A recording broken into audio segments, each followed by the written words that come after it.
తాడేపల్లిగూడెం నుంచి ఇవాళ ఈ సమావేశానికి వచ్చిన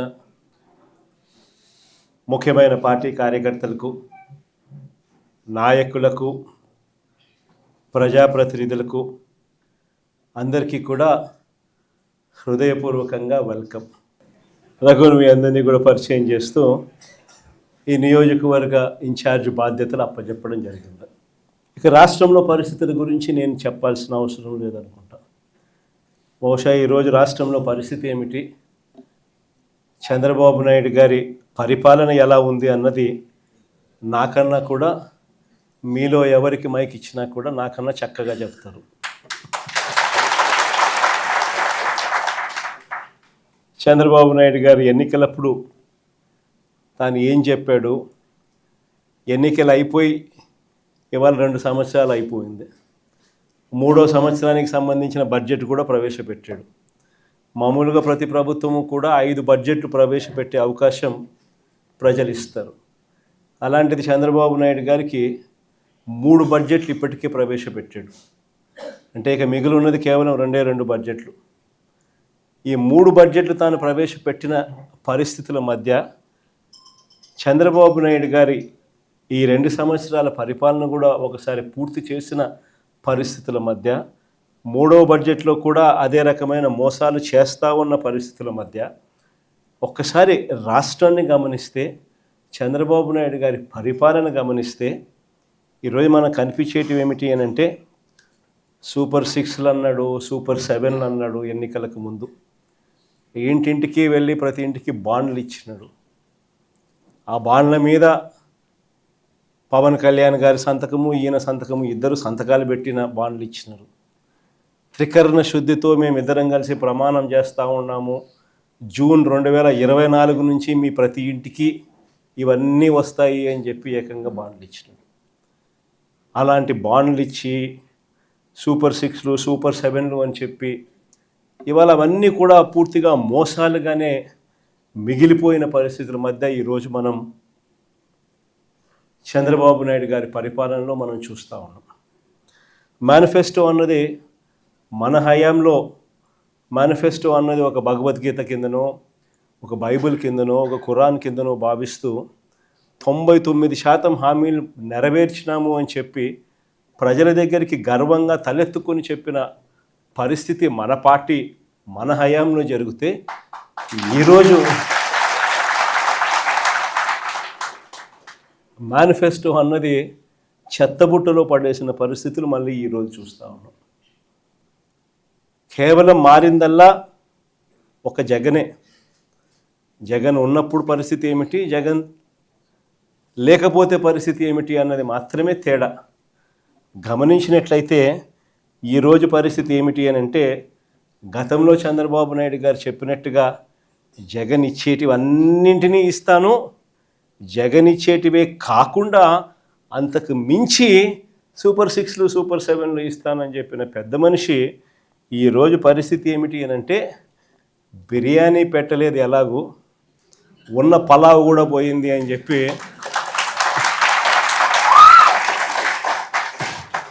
ఈరోజు ప్రతి ఇంట్లో కూడా చర్చ ఇదే మాదిరిగానే జరుగుతూ ఉంది. ఒకవైపునేమో సూపర్ 6లు, సూపర్ 7లు మోసాలుగానే మిగిలిపోయిన పరిస్థితులు, మరోవైపున మన పథకాలన్నీ కూడా రద్దయిపోయి ఈరోజు పూర్తిగా చిన్నాభిన్నమైపోయిన పరిస్థితుల మధ్య గ్రామీణ ఆర్థిక వ్యవస్థ ఈరోజు కనిపిస్తూ ఉంది. విద్య, వైద్యం, వ్యవసాయం, సుపరిపాలన, లా అండ్ ఆర్డర్, సంక్షేమం, అభివృద్ధి, ఇవన్నీ కూడా ఈరోజు తిరోగమనంలోనే కనిపిస్తూ ఉన్నాయి. ఎక్కడా కూడా ఫలాని మంచి చేశాము అని చెప్పే పరిస్థితి పోయి ఈరోజు ఎక్కడ చూసినా కూడా తిరోగమనమే కనిపిస్తుంది. ఇంకో ఆశ్చర్యకరమైన విషయం ఏమిటో తెలుసా, మన 5 సంవత్సరాల కాలంలో మనం 3,31,000 కోట్లు మనం అప్పులు మనం చేస్తే, ఆ 3,31,000 కోట్లలో 2,73,000 కోట్లు నేరుగా మీ జగన్ బటన్లు నొక్కడం, నా అక్క చెల్లెమ్మల కుటుంబాల ఖాతాల్లోకి నేరుగా డబ్బులు వెళ్ళిపోవడం చూశాం. ఆ 2,73,000 కోట్లు ఎవరి అకౌంట్లలోకి పోయాయి, వారి ఆధార్ నెంబర్లు ఏమిటి అని కూడా మనం ఇవ్వగలుగుతాం. అంతగా మనం 3,31,000 కోట్లు అప్పు తెస్తే 2,73,000 కోట్లకు ఈ మాదిరిగా మనం జమా ఖర్చు కూడా ఇవ్వగలుగుతాం ఆధార్ నెంబర్లతో సహా. కానీ ఇదే చంద్రబాబు నాయుడు గారు ఈ 2 సంవత్సరాలు తిరక్క మునిపి మనం 5 ఏళ్లలో 3,31,000 కోట్లు అప్పు చేస్తే ఈయన 2 సంవత్సరాలు తిరక్క తలికే 3,52,000 కోట్లు తాను చేసిన గ్రాస్ అప్పులు, తాను చేసిన కమిటెడ్ అప్పులు ఏకంగా 3,52,000 కోట్లు దాటాయి. మరి ఈ 3,52,000 కోట్లు ఏమైనాయి? ప్రజలకు ఎందుకు బటన్లు లేవు? ప్రజల ఖాతాల్లోకి ఎందుకు రావడం లేదు? ఈ డబ్బంతా ఎక్కడికి పోతా ఉంది? ఎవరి జోబీల్లోకి ఈ డబ్బంతా పోతా ఉంది అన్నది ఈరోజు ప్రతి ఇంట్లో కూడా చర్చనీయాంశమే. ఆశ్చర్యం కలిగించే విషయాలు ఇవన్నీ. మన హయాంలో మనం ఎలా చేయగలిగాము?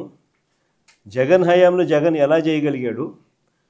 జగన్ వెళ్ళిన తర్వాత చంద్రబాబు నాయుడు ఎందుకు చేయలేకపోతా ఉన్నాడు అన్నది ఈరోజు ప్రతి ఇంట్లో కూడా చర్చ జరుగుతూ ఉంది.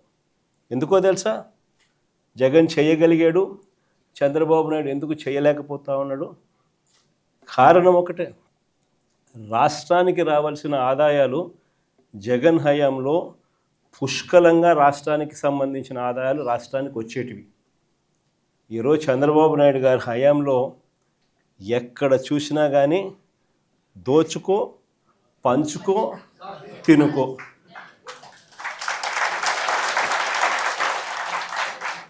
రాష్ట్రానికి సంబంధించిన ఆదాయాలు రాష్ట్రానికి వచ్చే పరిస్థితే లేదు. రాష్ట్రానికి సంబంధించిన ఆదాయాలన్నీ కూడా వీళ్ళు దోచుకోవడానికి, వీళ్ళు పంచుకోవడానికి, వీళ్ళు తినుకోవడానికే సరిపోతూ ఉన్నప్పుడు రాష్ట్రానికి సంబంధించిన ఆదాయాలు రాష్ట్రానికి రానప్పుడు ఇక రాష్ట్రం పరిస్థితి ఏమిటి? ఇదే పరిస్థితి. ఎక్కడ చూసినా ఈరోజు కనిపించేది ఏమిటి? Liquor mafia. ఎక్కడ చూసినా లిక్కర్ మాఫియా. ఏ గ్రామంలో చూసినా బెల్ట్ షాపులు. 1 కాదు, 2 కాదు, 3 కాదు, 4 కాదు. మళ్ళీ పోలీసుల దగ్గరుండి ఆ బెల్ట్ షాపులు అమ్మించే కార్యక్రమం. ఆ బెల్ట్ షాపులో ఎక్కడా కూడా ఎంఆర్పి రేటుకి అమ్మరు. ఎంఆర్పి ప్లస్ 10 రూపాయల, ఎంఆర్పి ప్లస్ 20 రూపాయల. సో గవర్నమెంట్కి రావాల్సిన ఆదాయాలు గవర్నమెంట్కి రావడంలా ఇలా జోబీల్లోకి పోయే కార్యక్రమం. అక్కడి నుంచి మొదలు పెడితే ఇసుక, మట్టి, సిలికా, క్వాడ్సు, లాటరైటు, గ్రెనైటు, చివరికి చికెన్ అమ్మాలన్నా కూడా వీళ్ళకి రావాల్సింది వీళ్ళకి ఇస్తేనే చికెన్ అమ్ముతా ఉన్నారు మార్కెట్లో. అదర్వైజ్ చికెన్ కూడా అమ్మించడంలా చాలా నియోజకవర్గాలు ఆ స్థాయిలో దోచుకుంటూ ఉన్నారు.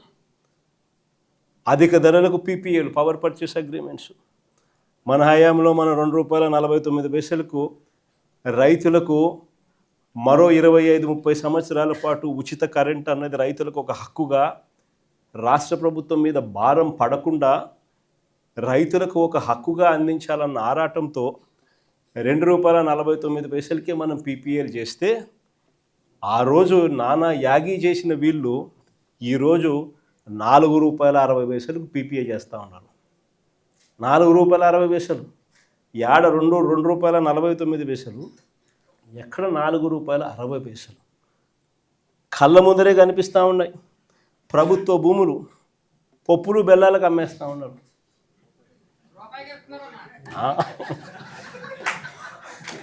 కొన్ని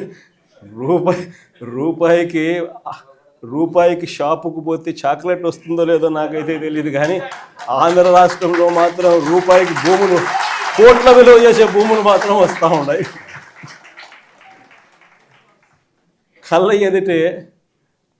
ఎదిటే రిషికొండకు ఆపోజిట్ 50 ఎకరాల భూమి, ప్రభుత్వ భూమి, తన సొంత బంధువుకు, విశాఖపట్నం ఎంపీకి 5,000 కోట్ల విలువ చేసే భూమిని శనిక్కాయలకు బెల్లాలకి, అసలు అది కూడా ఊరికనే రెగ్యులరైజేషన్. ఆశ్చర్యం నాకైతే. అంత దారుణంగా రాష్ట్రానికి సంబంధించిన భూములు కాజేస్తూ ఉన్నారు. ఇక అమరావతి గురించి నేను చెప్పాల్సిన పనుల, అమరావతిలో ఏం జరుగుతూ ఉంది అన్నది, ఎంతటి దారుణమైన స్కాములు జరుగుతూ ఉన్నాయన్నది మనలో అందరికీ కూడా ఇప్పటికీ అర్థమైంది.